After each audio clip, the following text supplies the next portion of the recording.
La pieza Rumbo al Norte, Rumbo al Futuro aborda la relación que tuvo el tren, el sistema de ferrocarriles en México durante los años 1940, a principios de la Segunda Guerra Mundial, y cómo estuvo relacionado con el cine de propaganda, el documental de propaganda también hecho por el gobierno mexicano durante esa época. Lo que me parecía interesante es que en algunos de los ensayos que llegué a leer, alguien comparaba el tren en la URSS y su relación con el teatro al tren en México y su relación con el cine, y donde este tren que cubría y abarcaba y recorría todo el territorio nacional, llevaba cine documental financiado por el gobierno para mostrar los cuestionables beneficios de industrializar a México en ese momento, y en su relación con Estados Unidos y también con en las vísperas y los inicios de la Segunda Guerra Mundial. Entonces, un poco lo que trata de revisar esa pieza es tanto las producciones audiovisuales y artísticas que estaban sucediendo en ese momento y su relación con las imágenes que estaban generando de la industria, ¿no? Entonces, un poco en mi trabajo lo que trato de revisar son los imaginarios e imágenes que el arte mexicano hizo durante el periodo entre la Primera y la Segunda Guerra Mundial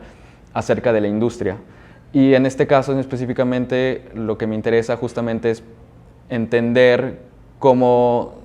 las supuestas ideas de modernidad y progreso estaban muy estrechamente relacionadas, al menos en México, con su vecino del norte, en torno a un país que tenía tanto que ser productor, tanto tenía que producir materias primas, que después trasladaría a este país, ¿no? Y un poco lo que me interesa revisar en mi trabajo es eso, las imágenes que hizo el arte, pero también las imágenes que hizo la caricatura, y todo a partir de soportes mismos del arte, ¿no? Como las técnicas que se utilizaban para hacer los murales, las técnicas que se utilizaban para hacer gráfica, las técnicas para el dibujo, para la caricatura. Me interesa pensar mi trabajo y en realidad construir mi trabajo a partir tanto de la caricatura y de los materiales en sí mismos. Un poco lo que está aquí presentado son 3 dioramas o 3 maquetas.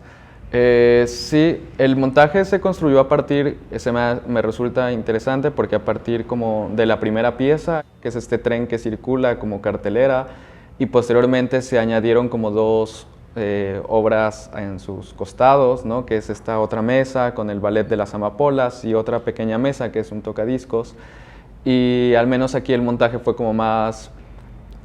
una constelación tal vez de estos elementos y de estas historias, pero que al final vienen y van, ¿no? Y lo que sucedió acá es un poco que al final elementos visuales como ciertas cosas escenográficas, ciertos colores, ciertas materialidades, pues se repiten, ¿no? Y pensando en eso es muy lindo como ahora ver ciertos trabajos, mucho el de Arturo Camella, es muy lindo como también hay mucho de eso, ¿no? Él tiene cucarachas viendo la televisión, yo tengo amapolas viendo un video, como las pequeñas cositas, viendo representaciones de sí mismas todo el tiempo. Al final una verdad se vuelve verdad de tantas veces que la repiten, tal vez, ¿no? O sea, y mientras más repitamos otras cosas, más significado va a tener y van a estar más presentes, ¿no? Creo que es como lo que me interesa o la manera en la que trato de ver la historia y como lo importante que es escuchar esas otras historias, ¿no? O sea, y creo que un poquito eso, tal vez.